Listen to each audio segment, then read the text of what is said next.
कृष्णाय वासुदेवाय हरये परमात्मने प्रणतो क्लेशनाशाय गोविंदाय नमो नमो। ओम नमो भगवते वासुदेवाय। जय श्री कृष्ण। राधे राधे। तो प्रिय भक्तगण, आज 26শে মার্চ বুধবার।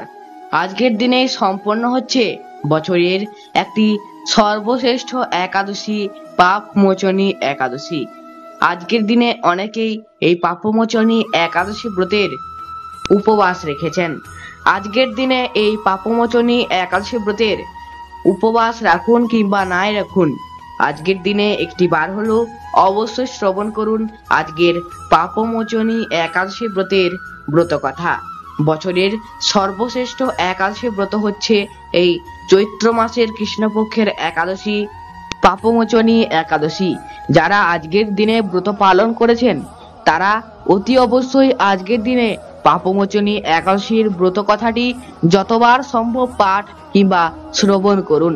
এতে ব্রতের সম্পূর্ণ ফল আপনারা লাভ করতে পারবেন। আর যারা কোনো কারণে এই একাদশী ব্রতটি পালন করতে পারছেন না, তারাও শুধুমাত্র এই একাদশী ব্রত কথা শ্রবণ করে ভগবান শ্রীহরি ও মাতা লক্ষ্মীর উদ্দেশ্যে একটি প্রদীপ প্রজ্বলন করুন। এতেও অনেকাংশে এই ব্রতের পুণ্য ফল অর্জিত হয়। আর প্রিয় ভক্তগণ, আজকের পাপমোচনী একাদশী ব্রতের ব্রত কথাটি শুরু করার আগে আপনাদের সকলের কাছে অনুরোধ, ব্রত কথাটি সম্পূর্ণ শেষ পর্যন্ত শ্রবণ করবেন, না হলে ব্রত পালন কখনোই সম্পূর্ণ হয় না। এবং সম্পূর্ণ ব্রত কথাটি ভক্তি সহকারে ভগবান বিষ্ণুর নাম স্মরণ করতে করতে শ্রবণ করবেন। প্রিয় ভক্তগণ, আপনারাও যদি পবিত্র এই পাপমোচনী একাদশী ব্রতটি আজকের দিনে পালন করে থাকেন এবং যদি আপনারা শ্রীকৃষ্ণের পরম ভক্ত হয়ে থাকেন, তাহলেই অবশ্যই কমেন্টে ভক্তি এবং শ্রদ্ধার সাথে জয় শ্রীকৃষ্ণের জয় লিখে দিতে ভুলবেন না। তাহলে বন্ধুরা, শুরু করছি পাপমোচনী একাদশী ব্রতের ব্রত কথা বা ব্রত মাহাত্ম্য কথা। ওম নমো ভগবতে বাসুদেবায়। জয় শ্রীকৃষ্ণ, জয় শ্রীকৃষ্ণ, জয় শ্রীকৃষ্ণ। যুধিষ্ঠির শ্রীকৃষ্ণকে বললেন, হে জনার্দন, চৈত্র মাসের কৃষ্ণপক্ষের একাদশীর নাম ও মাহাত্ম্য কৃপা করে আমাকে বলুন। শ্রীকৃষ্ণ বললেন, হে ধর্মরাজ যুধিষ্ঠির, আপনি ধর্ম বিষয়ক প্রশ্ন করেছেন।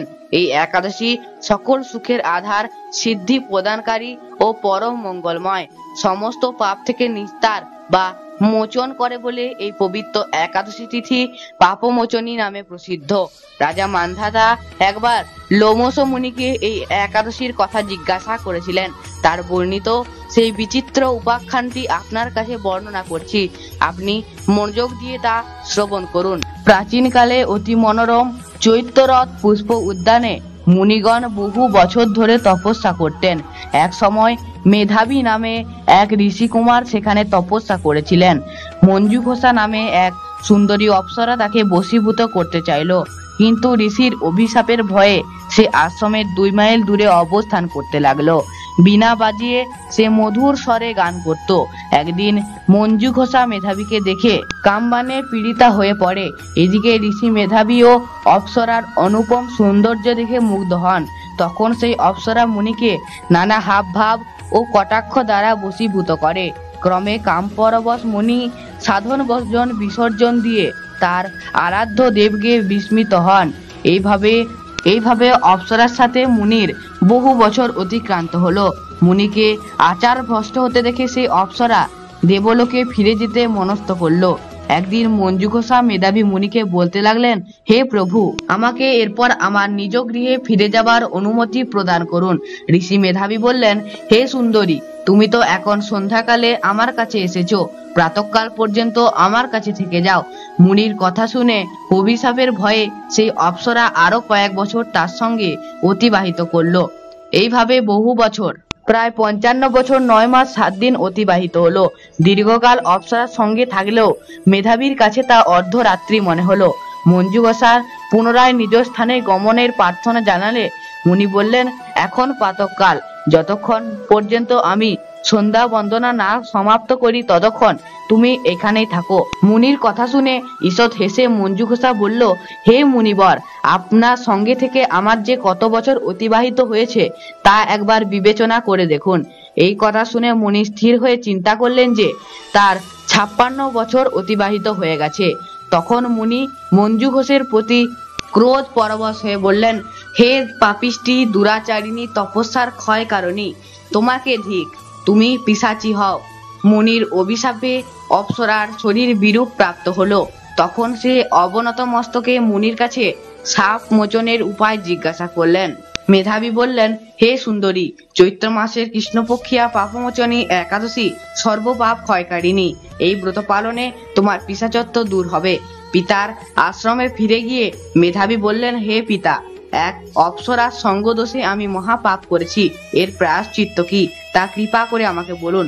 উত্তরে চ্যবন মুনি বললেন, চৈত্র মাসের কৃষ্ণপক্ষিয়া পাপমোচনী একাদশী ব্রতের প্রভাবে তোমার পাপ দূর হবে। পিতার উপদেশ শুনে মেধাবী সেই ব্রত ভক্তি ভরে পালন করলো। তার সমস্ত পাপ দূর হলো। পুনরায় তিনি তপস্যার ফল লাভ করলেন। মঞ্জু ঘোষাও ওই ব্রত পালনের ফলে পিশাচত্ব দূর করে মুক্ত হয়ে দিব্য দেহে স্বর্গে গমন করলো। হে মহারাজ, যারা এই পাপমোচনী একাদশী ব্রত পালন করেন তাদের পূর্বকৃত সমস্ত পাপই ক্ষয় হয়। এই ব্রত কথা পাঠ ও শ্রবণে সহস্র গোদানের ফল লাভ হয়। তো প্রিয় ভক্তগণ, এই ছিল আজকের পাপমোচনী একাদশী ব্রতের ব্রত কথা বা ব্রত মাহাত্ম্য কথা। আজকের এই ব্রত কথাটি শ্রবণ করার ফলে আপনাদের সহস্র গোদানের পুণ্যফল অর্জিত হলো। আজকের দিনে যারা এই একাদশী ব্রতটি পালন করেছেন তারা আগামীকাল বৃহস্পতিবার সকালে নির্ধারিত সময়ের মধ্যে অবশ্যই পালন করে নেবেন। পালনের সময় সম্পর্কিত একটি নতুন ভিডিও আপনাদের সামনে পরে তুলে ধরার চেষ্টা করছি। এই ছিল আজকের ভিডিওটি। আশা করছি আজকের এই বিশেষ ভিডিওটির মাধ্যমে আপনারা উপকৃত হলেন। আজকের ভিডিওটি ভালো লেগে থাকলে একটি লাইক করে চ্যানেলটিকে অবশ্যই সাবস্ক্রাইব করে দেবেন এবং কমেন্টে ভক্তিযুক্ত চিত্রে জয় শ্রীকৃষ্ণের জয় কিংবা জয় মা লক্ষ্মীর জয় লিখে দেবেন।